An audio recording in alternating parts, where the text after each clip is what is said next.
FM news देख रहे हैं आप। मैं हूं आपके साथ नैना। उत्तर प्रदेश की मुख्य खबरों में आपका स्वागत है। इस वक्त की बड़ी खबर सामने आ रही है। चलिए आपको बताते हैं कि क्या है वो बड़ी खबर।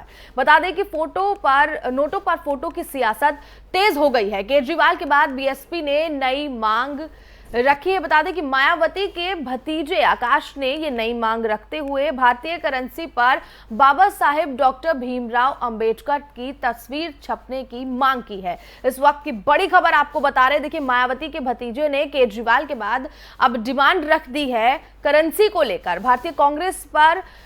भारतीय करेंसी पर हो बाबा साहेब डॉक्टर भीमराव की तस्वीर, ये मांग करते नजर आ रहे हैं मायावती के भतीजे। इस वक्त की बड़ी खबर आपको बता रहे हैं। नोटों पर देखिए फोटो की सियासत अब तेज हो चुकी है। केजरीवाल के बयान के बाद अब बीएसपी ने अपनी नई मांग रख दी है कि जैसा कि केजरीवाल का कहना था कि नोट पर, करेंसी पर, भारतीय करेंसी पर गणेश और लक्ष्मी जी की फोटो होनी चाहिए, जैसे कि महात्मा गांधी की फोटो वहां पर लगी हुई है।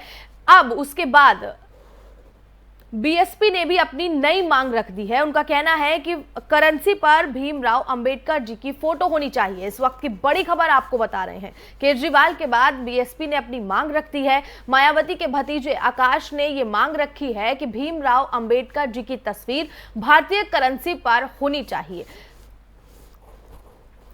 तो जिस तरीके से आप लोग देख रहे हैं कि नोटों पर फोटो की सियासत तेज होती जा रही है, सभी नेता और पार्टी दल एक एक करके अपनी डिमांड को रखते जा रहे हैं। केजरीवाल के बाद अब मायावती के भतीजे आकाश ने अपनी नई मांग रख दी है। जिस तरीके से कांग्रेस का लगातार कहना था कि नहीं, महात्मा गांधी की फोटो करेंसी पर होनी चाहिए, उसके बाद केजरीवाल ने अपना बयान दिया कि महात्मा गांधी की फोटो तो करेंसी पे है, लेकिन उसके साथ साथ गणेश जी और लक्ष्मी जी की फोटो भी करेंसी पर होनी चाहिए। तो उसके बाद केजरीवाल जी के बयान के बाद बीएसपी ने अपनी नई मांग रख दी है। मायावती के भतीजे आकाश ने ये नई मांग रखी है कि डॉक्टर बाबा साहेब भीमराव अंबेडकर की तस्वीर करेंसी पर होनी चाहिए।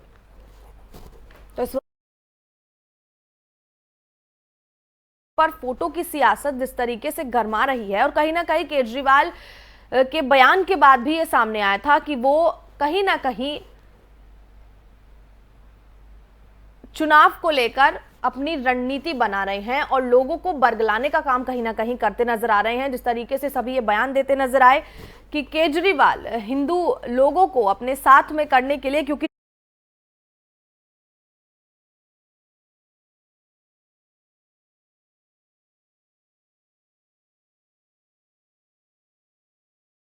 अविरल जुड़ चुके हैं। चलिए उनसे जानते हैं क्या कुछ खास जानकारी इस पर मिल रही है। जी अविरल। बिल्कुल है ना। देखिए, मैं आपको बता दूं, जिस तरीके से लगातार अब हिंदुत्व के ऊपर में सभी राजनीतिक पार्टियां अपना फोकस करते हुए नजर आ रही हैं, ऐसे में अभी हाल ही में देखा जाए तो दिल्ली के मुख्यमंत्री अरविंद केजरीवाल ने सीधे तौर पर ये मांग कर दी थी कि नोटों पर जो लक्ष्मी गणेश की फोटो छापी जाए, जिससे कि सभी लोग जिस तरीके से पूजा अर्चना करते हैं तो लगातार अब लक्ष्मी गणेश की फोटो रहेगी अगर नोटों के ऊपर में, तो और ज्यादा बेहतर रहेगा। हालांकि इस पे लगातार बीजेपी ने भी पलटवार किया और तमाम जो जनता थी उन्होंने भी इसको गलत ठहराया, लेकिन उसके बाद आप समझिए सीधे तौर पर इस पर भी सियासत अब शुरू हो गई है। बीएसपी के मायावती के भतीजे जो हैं आकाश, उन्होंने सीधे तौर पर बता दिया है कि अब बाबा भीमराव अंबेडकर की फोटो वहां पर छपनी चाहिए। और जिस तरीके से लगातार ये तमाम मांगे चल रही है, ऐसे में अब बीएसपी पीछे नहीं है। यानी सभी राजनीतिक पार्टियां आप पूरी तरीके से इस बात पे फोकस कर रही है कि नोट पर अब किसकी फोटो छपनी चाहिए। हालांकि पब्लिक का भी मानना यही आ रहा है, क्योंकि पब्लिक रिव्यू में भी निकल के आया है कि जो फोटो लगातार चली आ रही है महात्मा गांधी की, वो फोटो लगातार बनी रहनी चाहिए। लेकिन फिर भी सियासी पार्टियां अपनी रोटी सेकने में लगी हुई है और ऐसे में बीएसपी का ये बड़ा बयान सामने आया। इस पे अभी तमाम और भी राजनीतिक पार्टियों के बयान आने बाकी हैं और उससे कटाक्ष भी होना लाजमी है। तो जिस तरीके से देखिए केजरीवाल ये कहते नजर आए कि गणेश जी और लक्ष्मी जी की फोटो नोट पर होनी चाहिए, तो उस हिसाब से दूसरे समुदाय के जो लोग हैं उनको कहीं ना कहीं इस बात से ठेस जरूर पहुंची होगी। इसके बारे में क्या कुछ प्रतिक्रिया है? बिल्कुल है ना। देखिए, होता क्या है कि जब अगर आप भी समझिए कि भारत जो है वो धर्मनिरपेक्ष देश है और यहाँ पर तमाम जितने भी धर्म है वो उनको मानने वाले लोग रहते हैं, तो अगर इस तरीके से अगर लोग बातें करेंगे कि लक्ष्मी गणेश की फोटो छपनी चाहिए, कोई कहेगा बाबा राव अम्बेडकर की छपनी चाहिए, तो कोई और कुछ कह सकता है, कोई सीधे तौर पर तमाम जो धार्मिक लोग हैं वो अपने अपने अनुयायी जो है जिनकी वो पूजा अर्चना करते हैं उनकी बात करने से पीछे नहीं हटेंगे। तो ऐसे में ये एक विवाद की स्थिति भी उत्पन्न हो सकती है, लेकिन बुद्धिजीवियों का यह मानना है कि सीधे तौर पर ये राजनीति इस तरीके की नहीं करनी चाहिए और जो जिस तरीके से पैटर्न चला रहा है उसी तरीके से रहना चाहिए। हालांकि धार्मिक अगर आप ये समझिए कि जो लक्ष्मी गणेश है उनकी फोटो अगर छपेगी तो नोट भी तमाम ऐसी जगह से होकर गुजरते हैं जहाँ जो अशुद्ध जगह भी मानी जाती है। बिल्कुल बिल्कुल तो ऐसे में फोटो अगर छपेगी तो कहीं ना कहीं उनका अपमान भी माना जाएगा। हालांकि इस पर सियासत तेज है, अब इस पर क्या कुछ निकल कर आएगा और ज्यादा चीजें निकल कर आएंगी ये तो देखने वाली बात होगी। जी अविरल, जिस तरीके से आपने देखा कि केजरीवाल को ये भी कहा जा रहा है कि वो सियासत कर रहे हैं कहीं ना कहीं क्योंकि हिंदुओं को अपने साथ करने के लिए चुनावी स्टंट उनका ये है, इस पर क्या कुछ जानकारी है? बिल्कुल है ना, देखिए जिस तरीके से अरविंद केजरीवाल ने इस बार सरकार पंजाब में भी बनाई हुई थी, तो ऐसे में अब गुजरात के चुनाव में भी देखकर वो कहीं ना कहीं अपने आपको जो है ताकतवर महसूस कर रहे हैं। तो अब वो हिंदुत्व के ऊपर भी सीधे तौर पर फोकस कर रहे हैं, क्यों हिंदुओं का वोट भी ज्यादा से ज्यादा उनकी तरफ होना चाहिए क्योंकि अन्य समुदायों का भी वोट उनके पास है, इसलिए वो फोकस इतना कर रहे हैं कि हिंदुओं का वोट इनको मिले। तो ऐसे में वो सीधे तौर पर बीजेपी की रास्ते पर चलने की कोशिश कर रहे हैं। जैसे श्री अभी कुछ समय पहले आप समझिए जब राम मंदिर का निर्माण होने वाला था तो उस समय पर लगातार अरविंद केजरीवाल भी कहीं ना कहीं बैकफुट पे नजर आए थे। उसके बाद में अब जब राम मंदिर का निर्माण हो रहा है तो वो भी सीधे तौर पर उसमें अपने जो है हाथ धुलते हुए नजर आ रहे हैं और उसमें बढ़ चढ़ कर हिस्सा लेते हुए नजर आ रहे हैं। यानी कि वोट बैंक की राजनीति तो सीधे तौर पर साफ तौर पर दिखाई पड़ रही है अरविंद केजरीवाल की, लेकिन फिर भी भारतीय जनता पार्टी ने सीधे तौर पर उनको आड़े हाथों लिया और बताया है कि इस तरीके की राजनीति नहीं करनी चाहिए क्योंकि जो ईश्वर की फोटो अगर उस पर छपेगी तो कहीं ना कहीं ये उनका अपमान भी है, सीधे तौर पर उन्होंने बताया। और ऐसे में बीएसपी पीछे नहीं, उन्होंने भी बता दिया कि बाबा राव अम्बेडकर की अब फोटो इस पर छपनी चाहिए। जी नैना, बहुत बहुत शुक्रिया विरल तमाम जानकारी के लिए, शुक्रिया।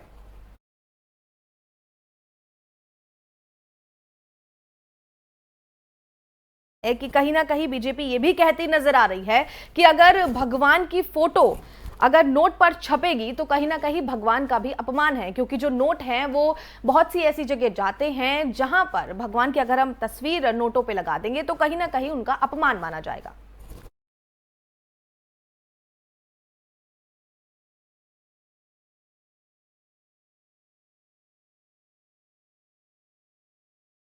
रुक करते हैं एक और बड़ी खबर की ओर। बता दें सपा विधायक आजम खान पर आज कोर्ट का फैसला आएगा। बता दें कि भड़काऊ भाषण देने पर मामले पर आज उनके ऊपर फैसला आ सकता है। रामपुर की एमपी एमएलए कोर्ट सुना सकता है उनके ऊपर फैसला। इस वक्त की बड़ी खबर आपको बता दें सपा विधायक आजम खान पर आज आएगा कोर्ट का फैसला। भड़काऊ भाषण देने के मामले पर आज उनके खिलाफ फैसला आ सकता है। साथ ही रामपुर की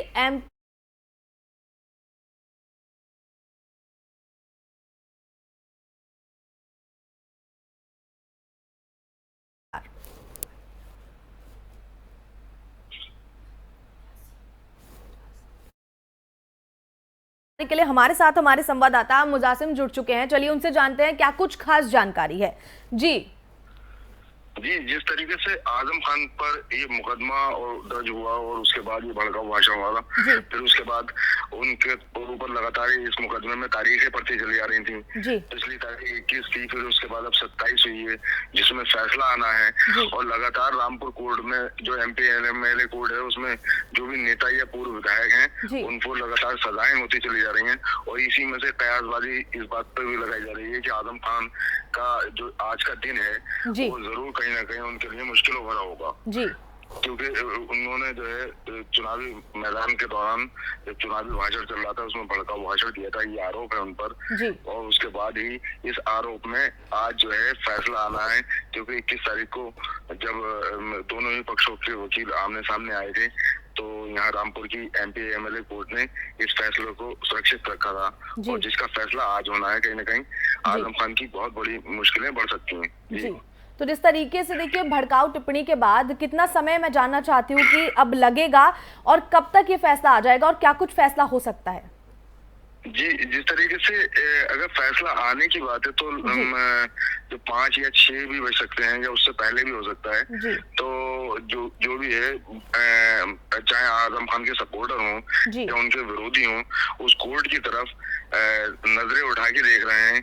और क्योंकि बहुत बड़ा मामला है, आजम खान रामपुर के अंदर एक सियासी तौर पर एक बहुत बड़ी शख्सियत है और उनके जो किस्मत है उसका आज फैसला आने वाला है। और जिसको लेकर यहाँ पर चारों तरफ कहीं ना कहीं खामोशी के साथ ही जरूर लेकिन हलचल जरूर है कि इसमें क्या फैसला हो सकता है। कहीं ना कहीं जिस तरीके से कयासबाजी लगाई जा रही है उसमें कहीं ना कहीं आजम खान के हित में आज जो है 27 अक्टूबर जो है उनके लिए फेवर में कहीं ना कहीं दिखाई नहीं दे रही है। जी, बहुत बहुत शुक्रिया तमाम जानकारी के लिए। शुक्रिया।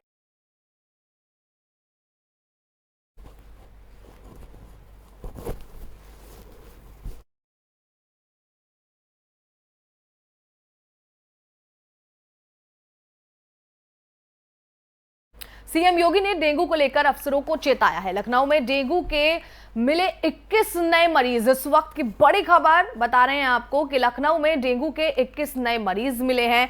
लार्वा मिलने पर सीएम ने 3 लोगों को थमाया नोटिस। अस्पतालों में बेड, दवाओं की सुविधा हो मुहैया, ये सीएम योगी आदित्यनाथ का कहना है। बता दें कि लखनऊ में डेंगू के 21 नए मरीज मिले हैं। लार्वा मिलने पर सीएम ने 3 लोगों को नोटिस थमा दिया है।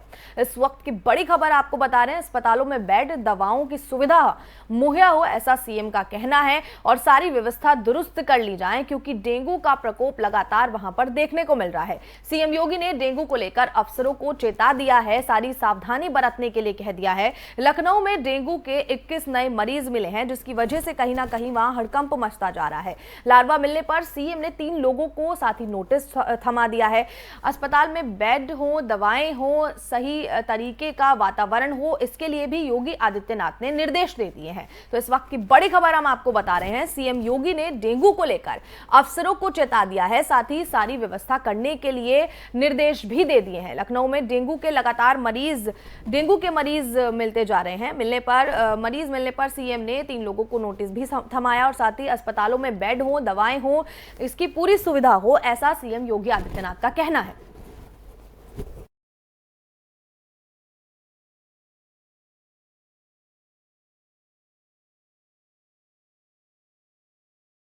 दिवाली के बाद यूपी की हवा खराब खतरनाक स्थिति में पहुंच गई है। गाजियाबाद का प्रदूषण लगातार बढ़ रहा है। गुरुवार की सुबह 419 AQI दर्ज हुआ है। इस वक्त की बड़ी खबर आपको बता रहे हैं। बता दें, आगरा, कानपुर, मेरठ, गोरखपुर, प्रयागराज, बरेली और वाराणसी की हवा खराब स्थिति में पहुंच चुकी है, खतरनाक स्थिति में पहुंच चुकी है। साथ ही गाजियाबाद का प्रदूषण लगातार बढ़ता जा रहा है। गुरुवार की सुबह 419 AQI दर्ज हुआ था। बता दें, दिवाली के बाद वैसे दिवाली पे निर्देश दिए गए थे कि ज्यादा से ज्यादा लोग पटाखे ना जलाएं क्योंकि प्रदूषण हो रहा था, लेकिन फिर भी कुछ लोग नहीं माने और उसके बाद अब देखिए हवा लगातार खतरनाक होती जा रही है और भी जहरीली होती जा रही है। दिवाली के बाद यूपी की अब हवा खराब होने लग गई है।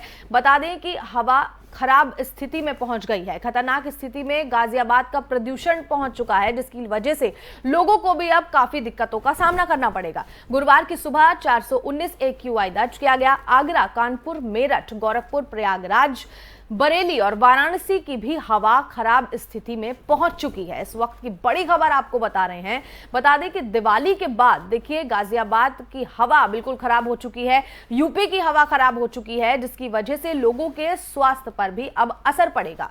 खतरनाक स्थिति में गाजियाबाद का प्रदूषण पहुंच चुका है। आप सोच सकते हैं कि अब लोगों को कितनी मुश्किलों का सामना अपने स्वास्थ्य को लेकर करना पड़ सकता है। साथ ही आपको बता दें, आगरा, कानपुर, मेरठ, गोरखपुर, प्रयागराज, बरेली और वाराणसी की हवा खराब स्थिति में पहुंच चुकी है। यहां के लोग भी अब इस स्थिति का सामना करेंगे, साथ ही अपना बचाव भी करेंगे। इस वक्त की बड़ी खबर, दिवाली के बाद यूपी की हवा खराब है।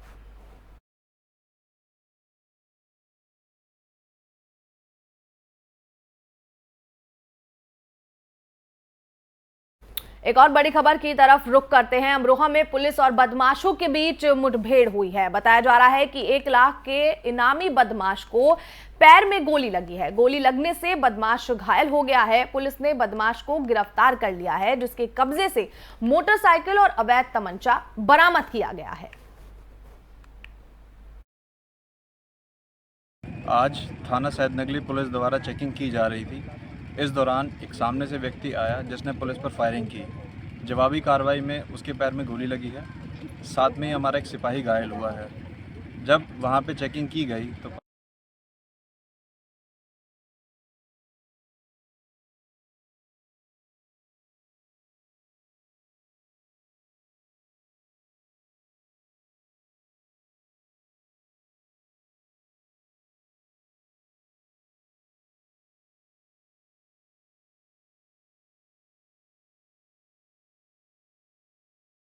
मऊ से भ्रष्टाचार की खबर सामने आई है। गांव के विकास कार्य का पैसा निकाल लिया गया है, लेकिन गांव का विकास नहीं हुआ। बता दें कि फतेहपुर मड़ाव गांव में बिना कार्य किए गए कामों का भी पैसा निकाल लिया गया। गांव में बने नाली और खड़नजा का विकास आधा अधूरा पड़ा हुआ है। नाली तो बन गई, लेकिन उस पर पटरियां और प्लास्टर अभी तक नहीं हुआ है। 7 महीने होने वाले हैं। सरकार से फंड भी रिलीज करवा लिया गया।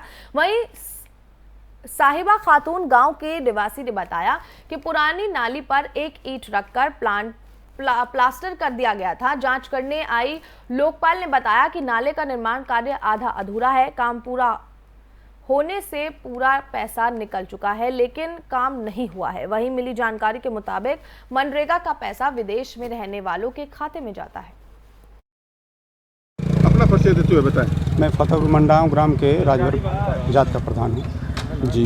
आज किस तरह के जांच हो रहे थे? ये जितने भी काम मनरेगा का हुआ है पीछे का, उसी का जो है ये सत्यापन हो रहा है। अगर देखा जाए तो कुछ ऐसे भी दिख रहे हैं कि जो यहाँ पे लोग नहीं हैं और बाहर हैं, वो उनके भी खाते में पैसा। अब देखिए, ये इसका अटेंडेंट जो भरता है, ये तो इसका जवाब वही दे पाएगा जी। ये जो जांच कराई जा रही है, किसके कहने पे, कौन आया था जांच करने के लिए? ये लोकपाल आई थी और गांव के जो है कुछ चुनावी रंजिश को लेकर या कैसे भी लेकर ये विरोधी लोग हैं जो जांच करवा रहे हैं। इसके पहले भी हुआ है और जांच के उपरांत भी मैंने बहुत काम करवाया है और वो सामने दिखाई दे रहा है। लेकिन उसमें मान लीजिए गांव है, थोड़ा सा इधर उधर हो गया, टूट गया, कहीं कहीं फूट गया, उसी को जो है ये लोग फॉलो कर रहे हैं। अगर देखा जाए कि जिस तरह से मनरेगा के जो बाहर लोग हैं, उन लोगों के भी खाते में पैसा जा रहा है, ये क्या, ये तो गलत। अब ये तो मान लिए अब ब्लेम लगा रहे हैं लोग, विदेश जो विदेश है उसके खाते में, तो उसके खाते में रोजगार सेवक क्यों डालेगा जबकि वहाँ है ही नहीं, यहाँ है ही नहीं। कहना है कि मैं डॉक्यूमेंट्स दिखा रहे हैं कि देखिए इनके खाते में गया, जो कि बाहर रहते हैं, इनके घर में ये जो काम ही नहीं किए हैं, तो इस तरह का मामला आ रहा है। तो ये बताइए, जब वो रोजगार सेवक डालेगा, वो उसको निकालेगा ना, तो वो जब यहाँ है ही नहीं, रहबे नहीं करेगा, तो क्यों डालेगा? वो तो मान लीजिए काम के लिए डालेगा। क्या आपको क्या कहना चाहेंगे कि ये आपके खिलाफ साजिश हो रही है? ये बिल्कुल, इसमें कोई धांधली नहीं हुई है। काम हमारा देख लीजिए, जितना काम हम कराएं, अभी एक से 1.25 साल होने को हुआ है। इससे ज़्यादा अब क्या हम बताएं आपको। मैं आज फतेहपुर मंडाव, फतेहपुर ब्लॉक में आता है। वहाँ पे ग्रामीण वासियों ने शिकायत किया था कि मनरेगा कार्यों में बहुत बड़ी मात्रा में धांधली चल रही है, तो मैं उसकी ही जांच करने यहाँ पे आई हूँ। और अभी आप लोग देख रहे हैं कि जो नाली का निर्माण है, इसमें शायद पैसे निकल चुके हैं और अभी कार्य अब ये हो रहा है। तो मनरेगा कार्य में ऐसा है कि कार्य पूर्ण हो जाने के बाद भुगतान होना चाहिए, पहले भुगतान नहीं होना चाहिए। लेकिन यहाँ पे बहुत सारे ऐसे कार्यों में देखने को मिल रहा है भुगतान पहले हो चुका है। अगर देखा जाए का मामला मैडम चल रहा है इस समय, तो ये क्या मामला है मैडम? अब वृक्षारोपण ये सरकार की बहुत बड़ी अच्छी योजना थी कि हर जगह पौधा लगना चाहिए हमारे पर्यावरण को शुद्ध करने के लिए।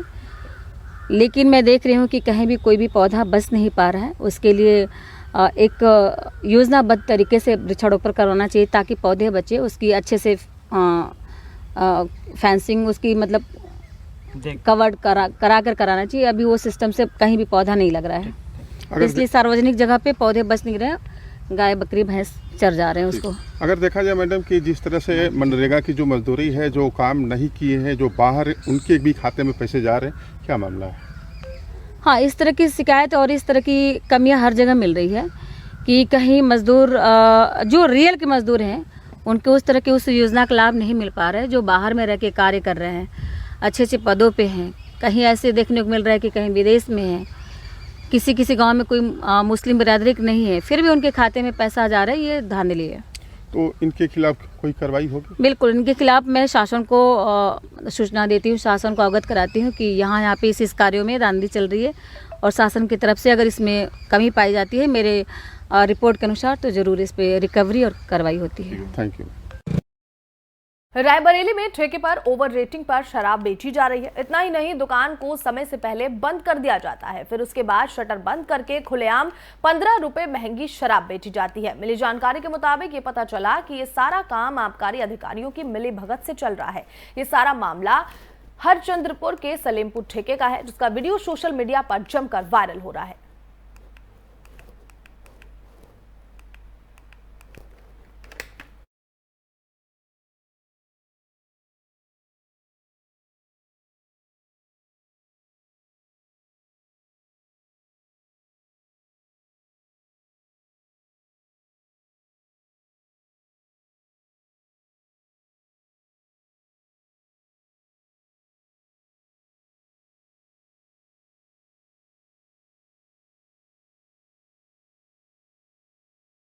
मुख्यमंत्री योगी आदित्यनाथ ने शहीदों की याद में दिया जलाकर उन्हें भावभीनी श्रद्धांजलि दी है। मंगलवार देर शाम गोरखनाथ मंदिर परिसर में भीम सरोवर पर आयोजित एक दिया शहीदों के नाम कार्यक्रम में पहला दिया जलाकर उन्होंने शहीदों के चित्र पर पुष्पांजलि अर्पित की। मुख्यमंत्री द्वारा कार्यक्रम का शुभारंभ किए जाने के साथ ही भीम सरोवर 11,000 दीपों की आभा से जगमगा उठा। भोजपुरी एसोसिएशन ऑफ इंडिया की तरफ से आयोजित एक दिया शहीदों के नाम कार्यक्रम में भीम सरोवर के चारों तरफ प्रज्वलित दियों से जगमगा दिया और अलौकिक दृश्य लगने लगा।